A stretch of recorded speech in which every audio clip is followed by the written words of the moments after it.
Hola, I am already Tracer. Soy Matus.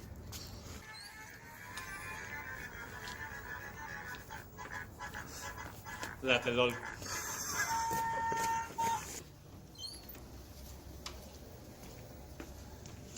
Soy Tarón.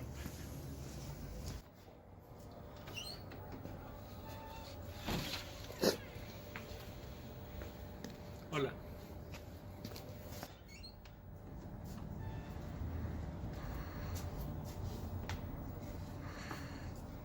Soy Axel y estos son modelos socioeconómicos. En la actualidad, un régimen mundial define la estructura social, política y económica de las naciones controlando las leyes de mercado y los medios de producción.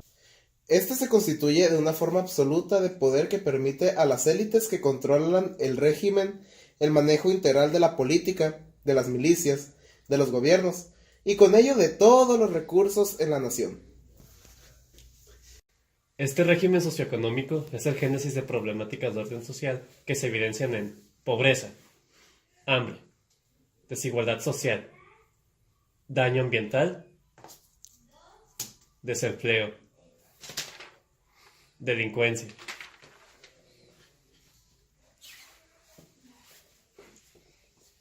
alta mortalidad infantil, entre otros. Eso sería la definición de modelo socioeconómico. Ahora veremos algunos ejemplos.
El capitalismo es un orden o sistema social y económico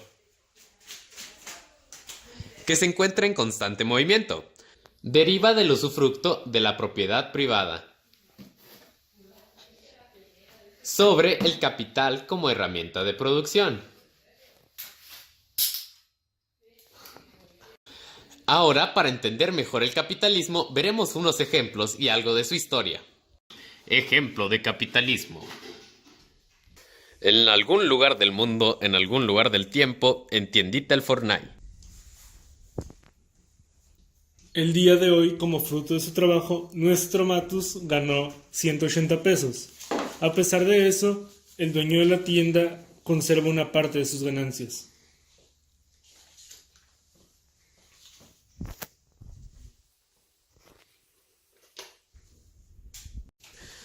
Como podemos observar en el capitalismo, en este caso nuestro trabajador Matus estaba trabajando para la tiendita El Fornay, en la que el jefe Tlatelolco Osuna, el negrito ojo claro, es el dueño de esta compañía. Entonces, como es el dueño de esta compañía, nuestro trabajador Matus no se queda con todo el dinero que él gana, ya que la compañía para la que él trabaja, tiendita El Fornay, es del dueño Tlatelolco. Y así es como funciona el capitalismo. No todas las horas de tu trabajo van directamente a ti. En el capitalismo también podemos observar una gran diferencia entre las clases. Está la clase baja, que es como normalmente las conocemos. Clase baja, media y alta. En este caso tenemos a Matus representando a la clase baja, con 2 tarjetitas. La clase media, con bastantes tarjetas. Y la clase alta, con el mundo en sus manos. Y uno de la clase baja, dándole la comodidad que necesita. El comunismo es una ideología y una forma de organización social. Tiene como eje central la eliminación de las clases sociales, así como también la supresión de la propiedad privada, de los medios de producción. Lo primero que tenemos que decir, y que os va a sorprender a muchos, es que Marx es un autor materialista. Es decir, él piensa que el motor de la historia y de los cambios sociales son los bienes materiales. Por eso, la base de su pensamiento es lo que él llama la teoría del valor. Es decir, ¿por qué un objeto vale más que otro? ¡Ojo! No estamos hablando de precio, que eso viene determinado por otras cosas como los monopolios, o los impuestos o 1000 cosas más. No, estamos hablando solamente del valor de las cosas. La teoría del valor. Para Marx, el valor de una cosa se mide por el tiempo que ha sido necesario para fabricarla. Por ejemplo, esta silla valdría el tiempo que ha necesitado el carpintero para ensamblar todos los materiales, pero también tendríamos que sumarle las horas de trabajo del leñador para sacar la madera y las del herrero que ha tenido que crear los clavos. En general, tendríamos que añadir todas las horas de trabajo de todas las personas que han estado envueltas en el proceso de producción de este objeto. Quedaros con esto porque es muy importante para entender lo que es la explotación capitalista, que no tiene nada que ver ni con las condiciones laborales ni con el sueldo que se le paga al trabajador. Imaginad una línea de montaje de coches en la que trabajan 100 personas. La riqueza generada en esta fábrica sería el resultado de sumar el trabajo de las 100 personas que están aquí, ¿verdad? Sin embargo, estos obreros solo perciben una parte del valor que generan. El resto es beneficio que se queda el dueño. Es decir, que si trabajan 8 horas al día, solo perciben un rendimiento por las primeras 3 o 4 horas. El resto se lo quedaría todo el empresario. A esto es a lo que Marx llama la plusvalía.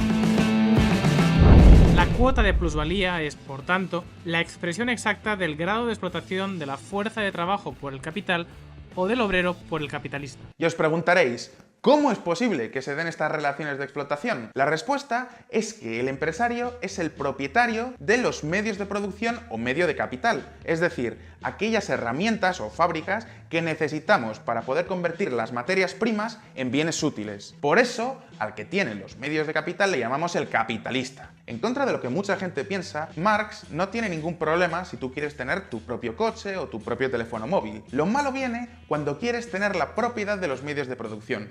¿Por qué? Ahora mismo lo vamos a ver.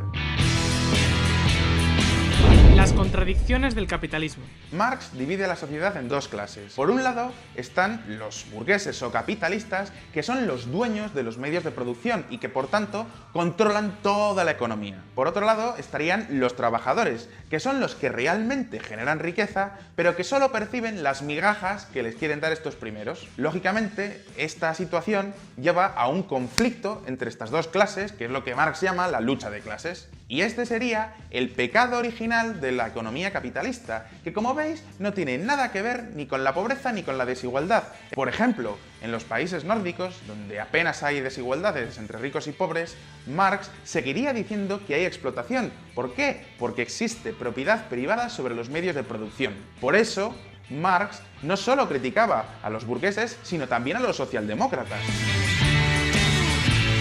Una segunda modalidad menos sistemática, pero tanto más práctica de socialismo, trata de enfriar cualquier iniciativa revolucionaria de la clase obrera, haciéndole ver que no es tal o cual reforma política lo que le reportará ventajas, sino tan solo la modificación de sus condiciones materiales de vida. Estas relaciones de producción, donde una clase explota a la otra, es lo que Marx llamaría la infraestructura del sistema. Pero para que la infraestructura funcione bien y no haya grandes choques entre clases, existe otra cosa que se llama la superestructura, que serían las leyes, el Estado, la cultura, la religión, es decir, todos aquellos elementos que sirven para justificar y legitimar estas relaciones de dominación. ¿Y qué propone Marx para acabar con tanta injusticia? La revolución proletaria. Pues lógicamente, acabar con la propiedad privada de los medios de producción para que los trabajadores puedan disfrutar de toda la riqueza que generan. Esto supondría acabar de raíz con el sistema capitalista.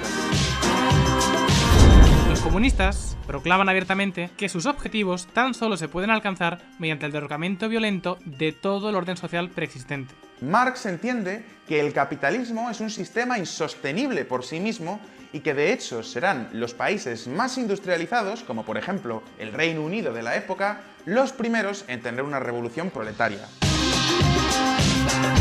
La burguesía no solo forja su propia destrucción, sino también a su propio sepulturero, el proletariado. Y aquí es donde llega la parte más irónica de la historia, porque precisamente los países que han tenido revoluciones marxistas han sido aquellos donde no existía una sociedad burguesa y apenas había llegado a la revolución industrial. Por ejemplo, en lugares como Rusia o China no se podía hablar de capitalismo, al menos no el que describe Marx. Es más, aquellos países que sí que han tenido un capitalismo más avanzado nunca han tenido una revolución obrera. Solamente podríamos hablar de dos excepciones, que serían Hungría y Checoslovaquia, pero tampoco valdrían, porque en estos casos la revolución no vino por su propia gente, sino de la mano de una invasión rusa después de la Segunda Guerra Mundial. De hecho, esta es la pregunta que se hacen casi todos los marxistas de Europa Occidental durante todo el siglo XX. ¿Dónde está esa revolución que nos había anunciado Marx? Por eso, si os interesa el marxismo, os recomiendo especialmente que leáis autores como Antonio Gramsci o Jürgen Habermas. Su trabajo consiste en estudiar cómo funciona el lenguaje y cómo funciona nuestra percepción de la realidad. Por eso, en contra de lo que pueda parecer, sus estudios pueden ser muy útiles también para otras disciplinas, como por ejemplo el marketing. Pero si queréis un resumen de todas las ideas del marxismo aplicadas al marketing y la publicidad, podéis encontrarlas aquí, en mi libro. Ejemplo de comunismo. ¿Por qué me mientes? Porque mentir es mi especialidad. ¿Qué haces con mi emparedado? ¿Qué? Descuida, me encargaré de esto con mi especialidad. Este no es tu emparedado, es nuestro emparedado.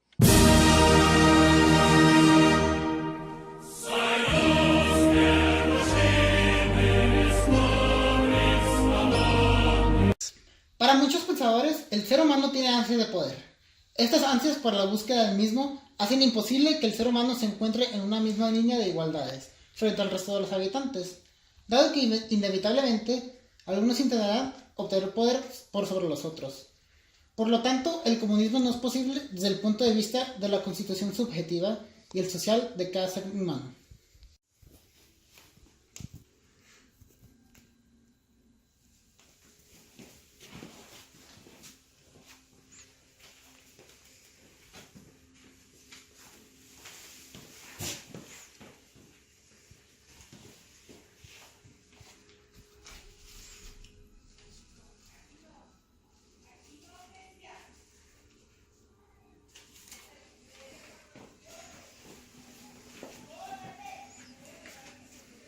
Dos, tres. Nosotros hablamos sobre los diferentes modelos socioeconómicos para que puedan saber cuáles son las desventajas y las ventajas de cada uno, y para que puedan saber cuál funciona más que otro y por qué. En conclusión, ¡Maldición, Jimbo! ¡El socialismo no funciona!